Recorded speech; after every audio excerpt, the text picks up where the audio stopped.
Hi everyone, thank you for joining for another session discussing news on our cloud technology. Today with me is Shauli Rosen, the founder and CEO of Armo Cloud Kubernetes Security. Hi Shauli, As I have. thank you for joining. Today's session is going to be about cloud security. And without further ado, I'll start with Shauli. So Shauli, when talking about cloud security, what are we talking about actually? What are the different domains, silos? Where is the market nowadays? Well, that's a huge question. I think, asking about cloud security today is almost like asking about security, right? There is almost no non-cloud security, the way I look at it. Everything is somewhere, and cloud security and enterprise security are pretty much the same. If I do need to somehow categorize cloud security, at the top of the distinction, I would put the security of the cloud versus the security in the cloud. That's kind of like the top division that I would make, where CSPs, cloud providers, are actually in charge of security of the cloud, and that's a huge, huge area. And then you, as a customer running in the cloud, even if it's your own cloud, you are in charge of your own application and your own environment security. And then it goes to all of the level. It is basically just like any security. There is network security, there is application security, there is vulnerability, there is workload protection, configuration protection. um, Gartner kind of defines it as two big buckets. They call it CSPM and CWPP, the security posture management area and the workload protection area. I actually think that's a pretty good way to define it. And of course, each one of these is breaking down to, I don't know, maybe 10 different categories. And we can break it down further. But that for me, if I'm a company looking to secure my workloads in the cloud, these are the two big categories that I would look at, CSPM and CWPP. I see. That's a great description. Thank you. Do you think it would be fair to say that in the early days of cloud, where lots of the cloud work was related to lift and shift and rehosting things as is to the cloud, most of the security was, in the peripheral, and there was less attention to the security of the application themselves. Is that a fair statement on how most of the past look like? Absolutely. Just by the term lift and shift, just as you lifted and shifted your application, companies also lifted and shifted their security. So it was very common to see firewalls in the entrance to the cloud, very much focused on perimeter security, very much focused on the old ways. And as cloud developed and became more and more complicated, more and more distributed, specifically, one, and we talked about it a little bit before there, one of the biggest changes in my mind that has made cloud very successful and makes cloud technologies valuable is when you use them correctly via microservices based architectures. And I think that's the main change that happened that made security as we know it a little bit um, unreliable, and it does not work anymore. That's why we needed to shift also the mind of our security, because the architecture changed, the way companies build application changed, and I think that's the major shift that also drove cloud with it. Yeah, so talking about the reliability of the cloud security, and since you mentioned Gartner earlier, it reminds me that I believe about 6 years ago, Gartner published their very famous top 10 cloud myths. Out of them, I think it was myth number 6 that says that cloud is not secured Mhm. or not secured enough. Back then, 6 years ago, more or less. Lately, about a year ago, they published again the new version of the top 10 cloud myth. What's interesting to see there is that the first top five myths remain the same, but the myth that relates to security totally move like 180 degrees away. So now the myth says that cloud is more Yeah. secure than non-cloud. Hmm. It was cloud is not secure to cloud is more secure. How that relates to what you were mentioning earlier about the tremendous transformation from lift and shift into microservices and cloud native. I think that's a very, very good point, and it's actually a great anecdote. And I think it refers, first of all, by the definition of myth, it's perception, right? And the perception has indeed shifted. And Correct. you see companies saying, okay, I put it in the cloud. Amazon is super secure. They probably know better, they know security probably better than I do. I trust them more than I trust my own people. I'm okay. Cloud is more secure. That's the shift that has happened. And if I take you back to where we started this conversation, I think the reality behind the myth is that the security of the cloud is indeed better today than the security of your data center. But your security in the cloud today, people confuse it with the security of the cloud and they feel secure. But Amazon is not in charge of vulnerabilities in your environment. Amazon is not in charge of your misconfiguration of your Kubernetes cluster. And that's where the misconception comes in my mind.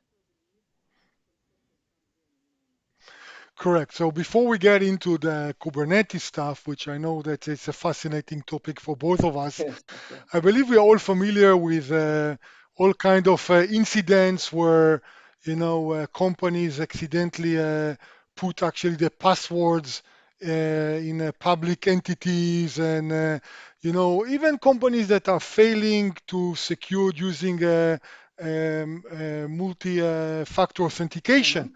So there are all kind of intrusions that happens via phishing, and so and as simple as enabling in some clouds today, it's coming by default, the multi-factor authentication.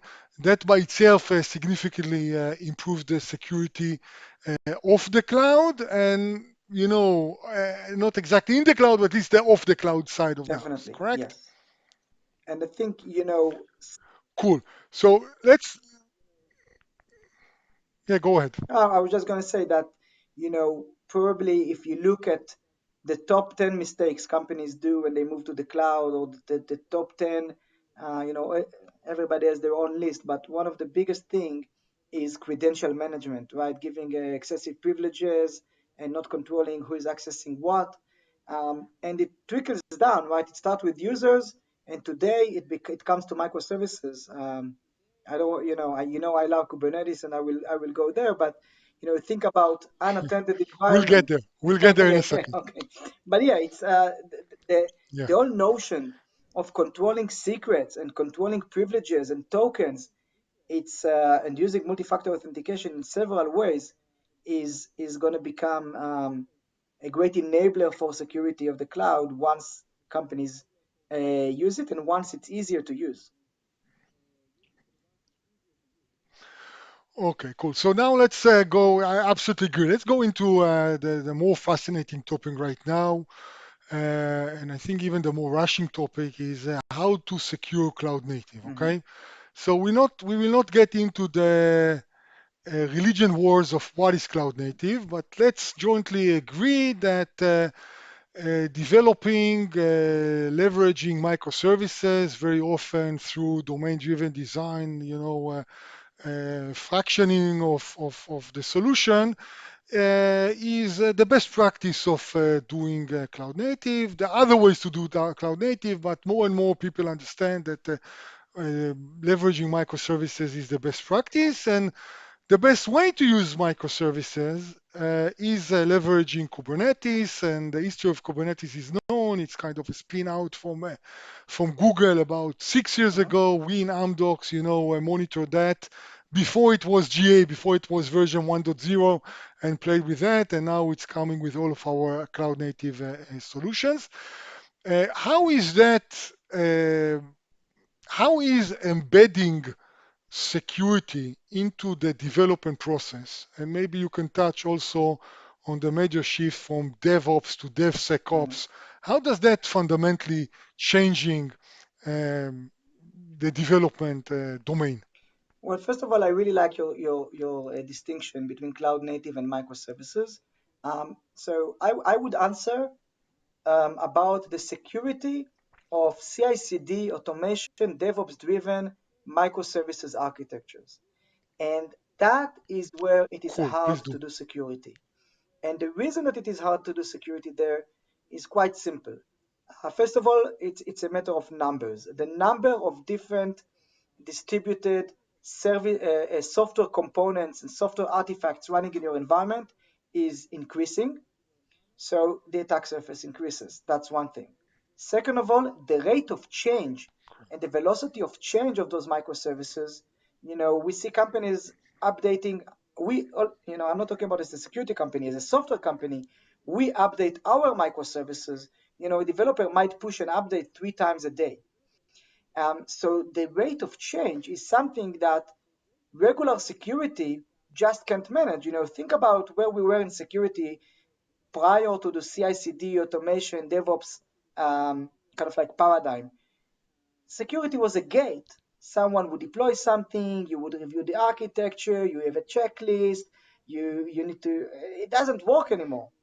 So security needs to be also part of that. You Correct. need security tools that are embedded into the CI/CD. They learn the changes, they check that the changes are actually apply and confirm to the security policies. If not, they should actually alert the developer as early as possible, because velocity is everything, to let them know that they're making a mistake that will actually stop them in production because they violating security. So those are the type of things that we need to think about today when we think about security. And that's where DevSecOps comes in. To be honest, I'm not so sure that DevSecOps will become um, a role of itself. I can see security architects advising DevOps because eventually it's the same thing. DevSecOps is part of DevOps because it's not that there's going to be two parallel processes. It's all going to be the same CI/CD, and how companies embed that, that's going to be the big question. Yeah, I absolutely agree. I think that the change of the term come to emphasize the importance that security needs to have within the DevOps Exactly. process. I don't think that those are two different professions. I think it's an evolution of DevOps into DevSecOps. Okay, and from now on there should be DevSecOps, and no more DevOps. And I think that the major change is that in the past, years ago, when there was various flow type of development before the DevOps and all of that, the security was a problem of someone else. There was a security Mhm. department, and that was their problem. Now it's actually embedding the problem and the solution and thinking about that. That's the security in the cloud, the security of the application Mhm. itself. Okay, and that needs to be embedded within the integral and intrinsic to the development process. Okay, Exactly. and that's why mentioning SEC is just emphasizing it's not someone else's problem. It's the developer's Exactly. problem. And we Correct? are no longer, and I can tell you that many companies are actually working like that. When I work with a company, I'd say maybe 70% of the companies I work with, the DevOps are actually in charge of security, and leave the fact that they are in charge of security, they care about security. Many people say, like, back in the days, like if you think about a year ago, they would say DevOps don't care about security. I see that changing. DevOps start to care about security. They actually start to understand security very well. They are very technical people, so they actually get into the details of what security means, and it's actually a very engaging and interesting discussion to discuss security with a DevOps person, because they are very, very technical. They're not talking about policies and regulations. They are very practical people that are thinking about, okay, what does that mean to my environment? What does it mean to performance? What if something happens? It becomes a much more practical discussion rather than, the days where it was all around policies. There is still policies in some companies, but I can see a change where security becomes a product requirement from the engineering, and that's a very big change. Okay, cool. And since we were mentioning microservices as the best practice for cloud native, and since by now I think both agree that if microservices, then only Kubernetes to orchestrate and manage that, and Kubernetes have done quite a mileage since inception, and it's keep evolving and making more and more evolving the breadth and depth of the solution it provides. We cannot end the discussion. We have a few more questions right now without leveraging your knowledge on the Kubernetes security. So Armo is about cloud and Kubernetes Mhm. security. Could you give us some highlights about what are the risks and of the Kubernetes security, and some glimpse into how to solve them? Yeah, well, I would say the first thing I would recommend anyone about community security is beware of the defaults. Okay, the easiest way today you can run a GKE cluster or AKS cluster or EKS, whatever your version is. You click, click, click, click, and you have nodes running. But there are so many Yeah. default decisions that are made in the backend as to service accounts that are created. Minikube, for example, is a very good example. I know it's a very unpractical example, but Minikube, the default service account in Minikube is admin, is sysadmin. So by default, any Wow. service and user gets SMS. So it's kind of crazy. But also it's Minikube. It's not meant for production. If you go to GKE or AKS today or EKS, they get much money. But still, my first recommendation would be beware of defaults. My second recommendation Cool. is that security starts with visibility. Before you can actually understand the security and assess the security of your cluster, you need to understand what is going on in your cluster, what microservices are running, what changes have happened since the last deployment, who is communicating with whom, what are the different roles, and just gathering that and having a view of your system that is coherent and that is right is super important. So those will be, for me, my biggest 2 points. Yeah. That's very good point, and I think excellent advices for the audience here. Last but not least, where do you see this market heading to? What is the future of cloud security in general, and maybe the future of Kubernetes security? I mean, looking at the history of Kubernetes, it's often embraced various peripheral solutions that were optional aside into something that became intrinsic to Kubernetes. So how do you see the future of cloud security in general and Kubernetes security in particular? Well, first of all, I'm completely subjective in the matter. But what I see in practice happening is that I think Kubernetes is basically becoming the operating system of containers and the operating system of the cloud.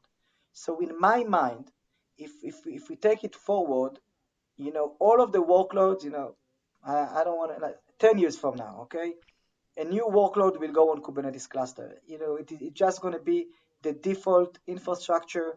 I can see Kubernetes cluster expanding across clouds, or at least Kubernetes architectures expanding across cloud. I think multi-cloud strategies are completely in the center of the future of Kubernetes and of the cloud in general. Um, I can see all of the different cloud providers playing that game. Everybody's saying that he will enable multi-cloud, but they don't really want to enable multi-cloud. And you have that tension. It will have to break eventually, because companies will want that. They will need that. Um, and I say 90% of the companies I speak with have more than one cloud provider, but they still have 90% of the workloads in one of them. So everybody likes to say that we are across cloud, Correct. but there is still quite centered. So that's where I see the future. I see multi-cloud. I see Kubernetes becoming the de facto standard, and then I see security goes into the Kubernetes cluster, because I think that's the only way to protect a distributed environment is by being inside the cluster. Cool, and that's actually a great segue to one of our other chapters in this series where we discuss more thoroughly Okay, multi-cloud. So thank you for mentioning that. And without further ado, I think thanks a lot for the session. I really enjoyed it. I think it was a great points, great info that I learned a lot. I hope our audience and viewers also learned a lot. And let me wish you all the best with thank Armo. you, and thank you for Good having luck me. there. Thank you very Cheers. much. Thank you so much. Thank you very much. I really appreciate Bye bye. that.